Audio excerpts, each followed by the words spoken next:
श्रोताओं, हमारे आज ही कार्यक्रम कानूनी सलाह में हमारे साथ हैं अधिवक्ता निर्मला शर्मा जी और इनसे बातचीत करेंगे आज हम नेगोशिएबल इंस्ट्रूमेंट एक्ट के बारे में कि ये नेगोशिएबल इंस्ट्रूमेंट एक्ट है क्या और इसमें क्या क्या प्रावधान है, किस कारणों से इस एक्ट को लागू किया गया। तो सबसे पहले हम जाने इनसे, तो सबसे पहले हम इनसे आप परिचय जानना चाहेंगे। तो निर्मला शर्मा जी, आपका इस कार्यक्रम में बहुत बहुत स्वागत है और हम जानकारी हासिल करना चाहेंगे कि आप अपने बारे में हमारे श्रोताओं को अपना परिचय दें। सभी को पहले हमारा नमस्कार। मेरा नाम हुआ अधिवक्ता निर्मला शर्मा। मैं एक सामाजिक कार्यकर्ता हूँ। महिलाओं पे बढ़ते अपराध और समस्याओं को लेकर मैं काम करती आ रही हूँ और इसी क्रम में मैंने LLB की पढ़ाई की ताकि महिलाओं की मदद कर सकूं। मैंने विनोबा भावे विश्वविद्यालय लॉ कॉलेज से LLB पास किया है। अब हम शुरुआत करेंगे इस कार्यक्रम की। तो इस कार्यक्रम में जैसा हम लोग का विषय है कि नेगोशिएबल इंस्ट्रूमेंट एक्ट के बारे में, इसमें विभिन्न तरह के चेक से रिलेटेड, चेक बाउंस से रिलेटेड कई तरह की समस्याएं होती है जिसके कारण से इस एक्ट को लागू किया गया। तो सबसे पहले हम आपसे ये जानना चाहेंगे कि नेगोशिएबल इंस्ट्रूमेंट एक्ट कब आया और इसके क्या प्रावधान है। मैं नेगोशिएबल जो एक्ट इंस्ट्रूमेंट एक्ट है ये 1881 में हमारे देश में लागू किया गया और जिसका हिंदी होता है प्राकाम्य लिखित अधिनियम। तो ये जो एक्ट है इसके अंतर्गत 3 चीजों को हम लोग देखते हैं। पहला आता है हमारा एक्सचेंज ऑफ बिल, जो कंपनी और घरेलू चीजों में हम लोग देखते हैं, ये इसमें ब्रेक करके हम लोग पैसा देते हैं। दूसरा होता है प्रोमिसरी, जिसका हिंदी होता है वचन पत्र, जिसमें जो लेनदार है देने वाले को इसमें वचन के माध्यम से लिखित करके देते हैं। और थर्ड आता है हमारा चेक। ये जो चेक है ये आम साधारण आदमी व्यक्ति के घर में, चाहे वो ग्रामीण क्षेत्र के हो, चाहे शहरी क्षेत्र के हो, चाहे एक दूध वाला हो, चाहे वो एक सब्जी वाली हो, कोई भी हो, ये चेक के माध्यम से बहुत ही सुरक्षित ढंग से अपने चेक का आदान प्रदान, धन का लेन देन कर सकते हैं। बिल्कुल। तो आपने विस्तार से आपने बताया, तो हमसे ये जानना चाहेंगे कि इस एक्ट के माध्यम से क्या क्या प्रावधान है, इस एक्ट में क्या क्या प्रावधान लिखे गए हैं, किस किस बातों को उल्लेख किया गया है, इसके बारे में आप बताएं। देखिए, इसे जानने के लिए तो सबसे पहले हमको समझना पड़ेगा कि चेक होता क्या है। चेक जो है, जब हम किसी बैंक खाते में, जब अकाउंट होल्डर का जब वहां पर खाता होता है, वो अपना धन को अगर किसी को देना चाहता है, तो अगर वो कैश के माध्यम से नहीं दे सकता है तो वो चेक के माध्यम से उसको दे सकता है। ये काफी सुरक्षित माध्यम है, बहुत लोग नहीं जानते हैं। हाँ, इससे फ्रॉडबाजी से भी हम लोग बच सकते हैं। हाँ, तो ये एक हमारा ये जो एक प्रकार से हम लोग समझ सकते हैं कि जैसे कि एक बॉल होता है, जब बॉल को हम लोग धरती पे पटकते हैं तो जंप्स अप्स एंड डाउन्स होते हैं, ठीक उसी तरह से ग्राहक और बैंक दोनों का एक रिलेशन होता है। जो बैंक देती है व्यक्ति को अपना धन को आदान प्रदान करने के लिए, जो चेक के माध्यम से करते हैं। और इसमें हम लोग एक चीज और देख सकते हैं कि चेक को चलाने के लिए हम लोग 3 पक्षकार होते हैं, जिसमें पहला पक्षकार होता है डोअर, जिसको लिखने वाला बोलते हैं, और दूसरा होता है बैंक, जिसको हम लोग लीगल टर्म में बोलते हैं डोई, और तीसरा होता है पाने वाला, जिसको हम लोग बोलते हैं पे। तो हम आपसे ये जानना चाहेंगे कि आज का जो समय है उसमें हम आजकल ये देखते हैं कि जो लोगों में थोड़ा सा असुरक्षा की भावना बढ़ी है। लोग जो ऐसे केसेस सामने आते हैं कि कभी कभी चेक बाउंस का इशू हो जाता है, लोग किसी को पेमेंट करते हैं चेक के माध्यम से, लेकिन पता चलता है कि वो चेक तो उनका अकाउंट खाली था, वो जो है चेक बाउंस हो गया। तो कुछ ऐसी परिस्थितियां होती है, लोगों में असुरक्षा की भावना होती है कि विश्वास नहीं होता है, तो वो चेक लेना पसंद नहीं करते हैं। तो ऐसे स्थिति में एक आम उपभोक्ता जो इस चेक बाउंस का शिकार हुआ है, उसे क्या करने की आवश्यकता पड़ सकती है अपने राशि को वापस लेने के लिए? देखिए, इस मंच से मैं एक बात बोलना चाहती हूँ कि चेक बाउंस है, पहले तो हमको चेक बाउंस को समझना पड़ेगा कि चेक बाउंस कब हो जाता है, क्योंकि किन किन कारणों से हो जाता है। लोग ये नहीं समझ पाते हैं, क्योंकि चेक जो है जब अकाउंट होल्डर किसी व्यक्ति को देता है तो 3 महीने तक का अंतराल होता है, वो अपना चेक को रिकवरी कर सकते हैं, वो पैसा ले सकते हैं, धनराशि। लेकिन ग्राहक ये चीज को समझ नहीं पाता, लेनदार इस चीज को समझ नहीं पाता है। तो पहले हमको ये समझना होगा कि चेक बाउंस होता कब है, किन किन कारणों से होता है। तो इससे पहले मैं आपको पहले बता देना चाहती हूँ कि चेक बाउंस होता क्या है, उसके बाद मैं इस पॉइंट पे आऊंगी कि चेक के क्या क्या कारण होते हैं।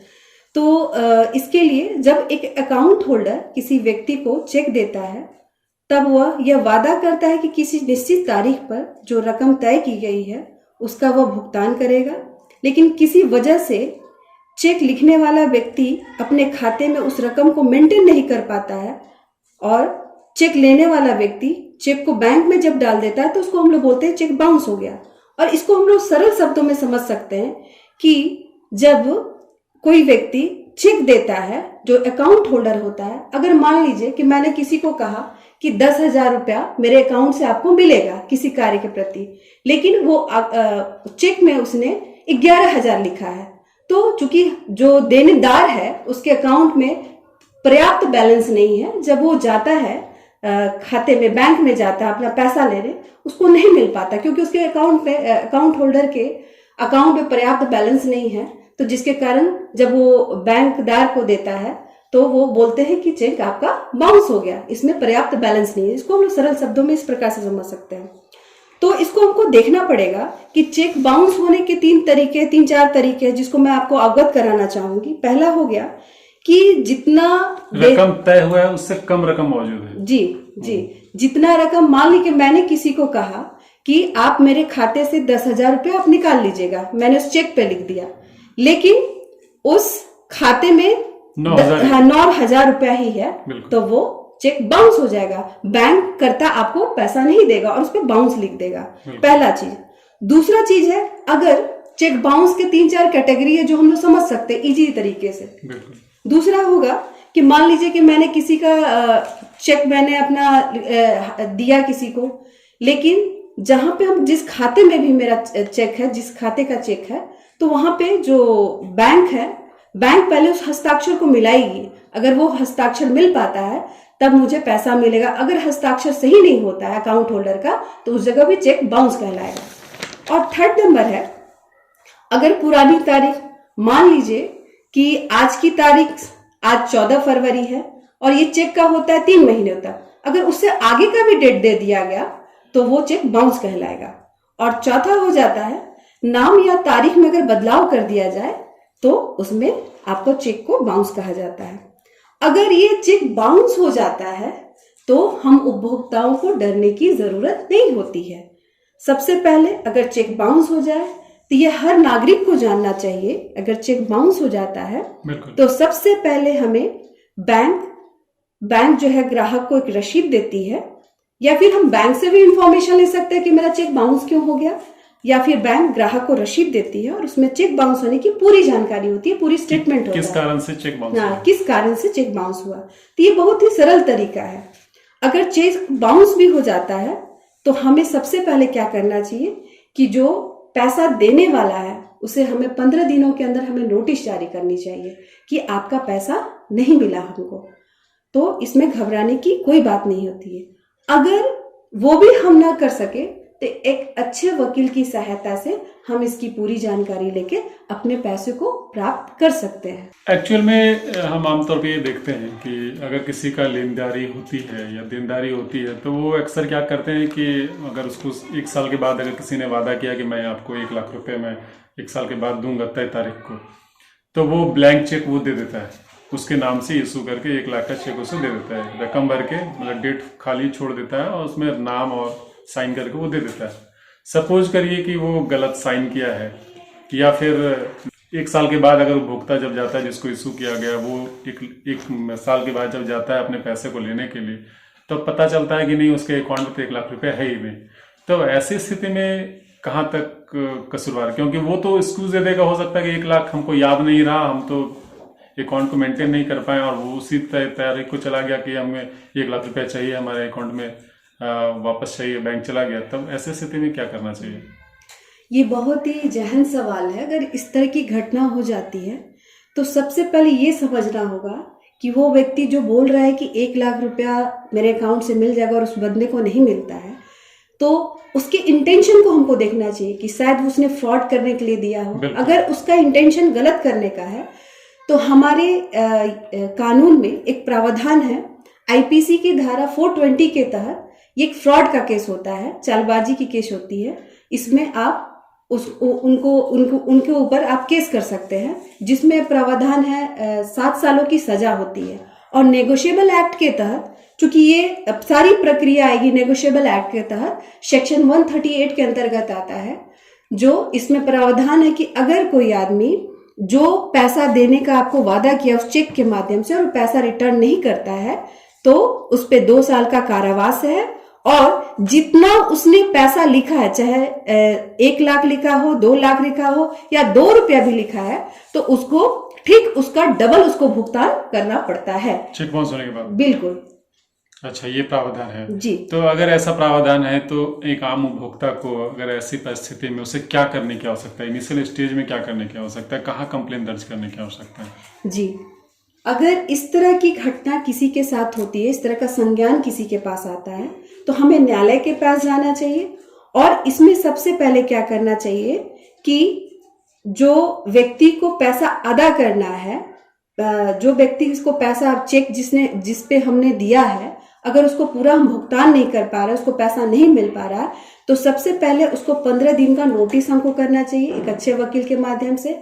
नहीं तो वकील करने से पहले हम पहले थाना में भी इंफॉर्मेशन हम लोग दे सकते हैं, और वकील करने के बाद 15 दिनों के अंदर हमें कॉज ऑफ एक्शन को खड़ा करना चाहिए।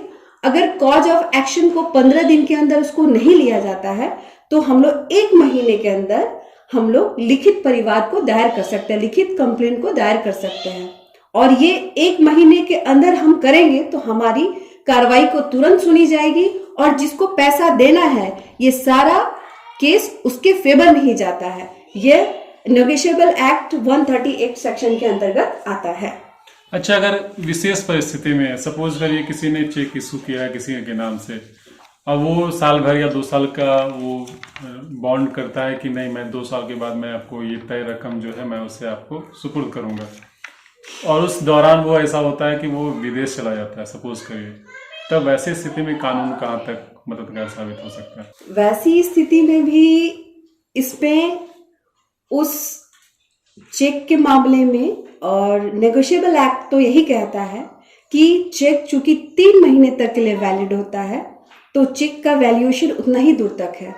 अगर हम उस चेक को अगर हम चाहते हैं कि हमारा पैसा हमको मिल जाए, नहीं, अगर डेट उसमें ब्लैंक मिलता है और उसको कहता है कि नहीं 2 साल के बाद आप खुद ही जो है उस डेट को भर के, या फिर उस 2 साल के बाद का उसमें डेट उसमें मेंशन किया जाता है, तो ऐसी स्थिति में क्या किया सकता है? अगर कोई उपभोक्ता का इस तरह का मामला आता है तो उनको डरने की कोई आवश्यकता नहीं है। जैसे कि मैंने पहले भी कहा कि नेगोशिएबल एक्ट सेक्शन 138 के अंतर्गत कहा गया है कि अगर आपके पैसा का भुगतान नहीं होता, और सबसे बड़ा चीज होता है कि जो देनदार है व्यक्ति देने वाला, उसका इंटेंशन क्या, अगर जानबूझ के किया गया तो हम लोग आईपीसी के तहत 420 के तहत उनपे हम लोग केस भी दर्ज कर सकते हैं, और नेगोशिएबल एक्ट के तहत हम लोग उनपे कानूनी कार्रवाई कर सकते हैं। और उस पर घबराने की कोई जरूरत नहीं है।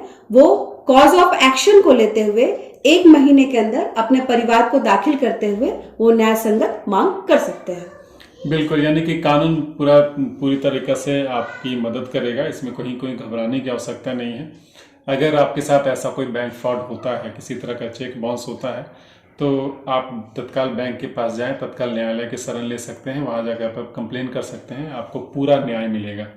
अंत में आपसे ये जानना चाहेंगे कि इस तरह के जो केसेस होते हैं तो आम पब्लिक को कितना डरने की आवश्यकता है, कितना घबराने की आवश्यकता है, और उन्हें आप क्या संदेश देना चाहेंगे इस कार्यक्रम के माध्यम? देखिए, मैं इस मंच से यही बोलना चाहूंगी कि इस तरह का चीजों से बिल्कुल आम नागरिकों को डरने की, उपभोक्ताओं को बिल्कुल जरूरत नहीं है, क्योंकि हमारे समाज में हर समस्या का समाधान बताया गया है। जैसे कि मैंने पहले भी कहा कि आपको चेक से रिलेटेड किसी तरह का प्रॉब्लम आता है तो आप सीधे एक अच्छे अधिवक्ता से मिले और अपना सारा चीजों को बताए, और सारी चीजों बताने के बाद अगर अच्छे अधिवक्ता होंगे तो आपको सारा प्रोसीडिंग आपको सही तरीके से बताते जाएंगे और आप इससे बच सकते हैं। चूंकि ये हम आम नागरिकों का अधिकार बनता है, चूंकि बैंक और ग्राहक का संबंध जैसे एक बॉल को पटकते अप्स एंड डाउन्स होते रहे, लेन देन का कार्यक्रम चलते रहता है, इसी तरह से अगर किसी तरह का अगर उनको दिक्कत आए तो न्यायालय में जाकर वो अपने वाद को दाखिल करके न्याय प्राप्त कर सकते हैं। उससे सबसे खास बात कि इसमें 1 महीने के अंदर तुरंत सुनवाई होती है और जजमेंट तुरंत मिलता है। बिल्कुल, यानी कि इसमें टाइम बॉन्ड भी बना हुआ है कि इतने दिनों के अंदर आपको न्याय मिल जाएगा। और इस मंच से मैं यही लोगों को संदेश देना चाहूंगी कि इस तरह का अगर आपके साथ फ्रॉड हो, अगर आपके साथ कोई दिक्कत हो तो घबराने की कोई बात नहीं है। हाँ, न्याय संगत मामलों में न्यायालय का आप शरण ले सकते हैं, अच्छे वकीलों की शरण ले सकते हैं। और चेक के मामले में, चेक बाउंस के मामले में अगर कोई गलत व्यवहार करता है तो न्यायालय की तरफ से बहुत कठिन सजाओं का प्रावधान है। वो इस तरह से करने के बारे में 10 बार सोचेंगे, 100 बार सोचेंगे, और इस तरह के फ्रॉडबाजी से बिल्कुल डरने की जरूरत नहीं है। तो बहुत अच्छी जानकारी को आपने हमारे श्रोताओं को बताया निर्मला जी, और उम्मीद करते हैं जो श्रोता इस कार्यक्रम को सुन रहे हैं काफ़ी लाभान्वित होंगे, और काफ़ी अगर उन्हें किसी प्रकार का अगर इस तरह का कष्ट होता है तो वो इससे लाभ भी ले पाएंगे। तो बहुत बहुत धन्यवाद आपका इस कार्यक्रम से जुड़ने के लिए। जी नमस्कार।